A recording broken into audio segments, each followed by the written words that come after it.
Welcome back to The Explainer. Today, we're diving into a genuinely fascinating look at how we think about wealth, pulling directly from Morgan Housel's incredibly insightful work, The Psychology of Money. Get ready because we're going to unlearn a lot of what we've been taught.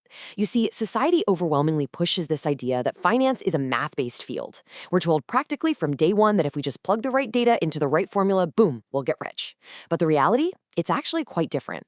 Financial success is a soft skill. It's driven almost entirely by your behavior, your temperament, and your mindset, rather than hard math or raw intelligence. Let's dive in because the stories that prove this point will completely flip how you view wealth. $8 million. I want you to keep this number locked in your head. It's a massive, totally life-changing fortune, and it actually belonged to someone who, by every traditional metric of success, you would never in a million years expect to be a multimillionaire. But before we reveal who quietly amassed this hidden fortune, we need to look at someone on the complete opposite end of the spectrum. We have to understand how money can truly alter human behavior. Picture this, a brilliant technology executive. This guy designed and patented a key component in Wi-Fi routers back in his 20s. He sold several companies and was wildly, undeniably successful. But his behavior with money, honestly, it was childish. He literally carried bricks of $100 bills around in his pockets just to show off to people at dinner. And one day, he handed a colleague thousands of dollars in cash, told him to buy a bunch of $1,000 gold coins, and then he and his buddies went down to the Pacific Ocean. They then proceeded to throw those gold coins into the sea, skipping them like rocks just for fun. Now, you might be wondering, how long can someone sustain that kind of reckless financial behavior, regardless of how smart they are? Well, the answer is not long. That brilliant tech executive eventually went completely bankrupt. We really see the true cost of this kind of behavior when we juxtapose two incredibly different lives. First, think about Ronald Reed. He was a humble janitor who swept floors at JCPenney and fixed cars at a local gas station. He lived simply, chopped his own firewood, and passed away in 2014 at the age of 92. And that $8 million fortune I teased earlier, yep, that was his. He simply saved what he could, invested in blue-chip stocks, and just let it compound quietly over the decades, ultimately leaving millions to his local hospital and library. Now, compare him to Richard Visconti, a Harvard-educated Merrill Lynch executive with a prestigious MBA. He was routinely praised for his elite business savvy. But he borrowed heavily to expand a lavish 18,000-square-foot mansion with 11 bathrooms and 2 pools.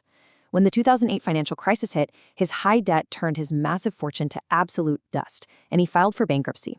So here's the absolute game-changer takeaway. Financial success is a soft skill. I mean, think about it. In what other industry on earth does a humble janitor with absolutely no formal education completely outperform a Harvard-educated executive? That certainly doesn't happen in cardiology. It doesn't happen in architecture. But it happens in investing. Because doing well with money has very little to do with how smart you are and a whole lot to do with how you behave. All right, Chapter 1. No one is crazy. The generational lens. Think back to what the stock market was doing during your impressionable teens and 20s. If you were born in 1970, the stock market increased almost tenfold as you grew up. Because of that massive bull run, you probably view the stock market as this reliable wealth-generating machine. But if you were born in 1950, the market literally went nowhere during those exact same formative years. We're talking about two groups of equally smart people, separated only by the completely random chance of their birth year, who will go through their entire lives with completely different views on investing and risk. And you know, the exact same thing happens with inflation. If you were born in 1960, prices tripled during your youth. You vividly remember the gas lines, you remember that deep panic of a shrinking paycheck and money just losing its value overnight. But if you were born in 1990, inflation was essentially flat and non-existent for the vast majority of your life. Well, up until very recently anyway. You simply cannot expect these two generations to react to financial news or craft investment strategies the exact same way. They aren't crazy. They just lived in entirely different economies. Let's look at a slightly more uncomfortable example that perfectly highlights this empathy gap: lottery tickets. The lowest income households actually spend 4 times more on lotto tickets than the highest income groups. Now, ironically, these are often the exact same households where 40% cannot afford a $400 emergency. To a wealthier person, blowing a critical safety net on a statistically impossible lottery ticket looks, frankly, absolutely crazy.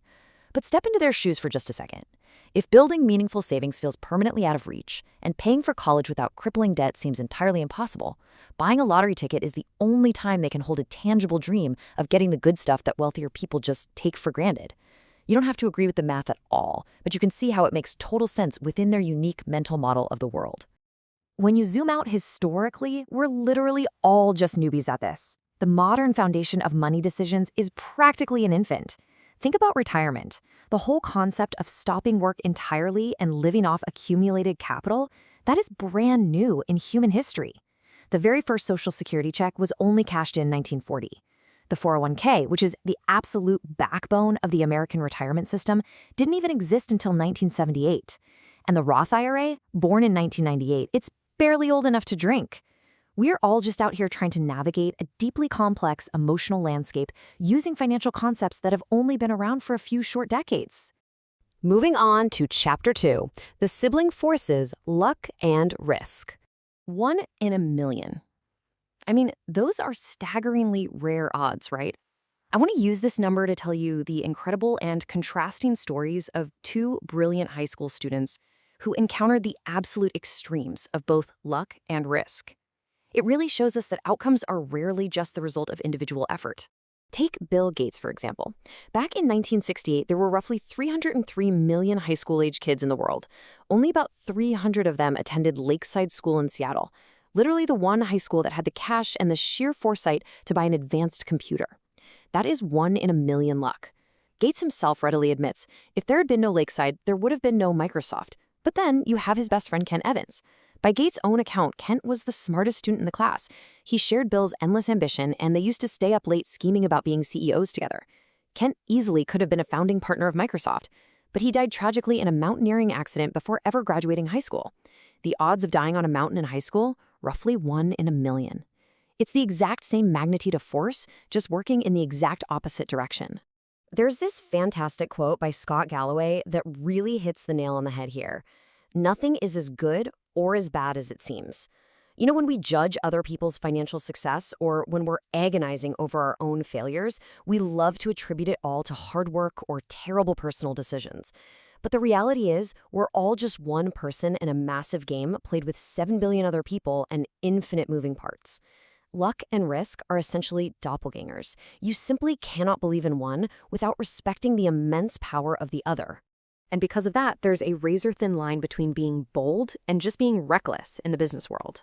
Cornelius Vanderbilt famously ignored the law to fiercely build his railroad empire, essentially telling his competitors that the law didn't apply to him, and we celebrate him today as this scrappy American visionary. But if his company had collapsed under court order, he'd be remembered as a reckless outlaw. Contrast that with the executives at Enron. They also blatantly ignored the laws, but they found themselves heavily on the wrong side of risk. Today, they're remembered as notorious criminals. It is dangerously easy to praise a visionary who simply got lucky or loudly condemn a failure who just got hit by completely unavoidable risk. Which brings us to our final chapter, Chapter 3, The Danger of More. When is it enough? So I want you to actually ask yourself right now, how much is enough?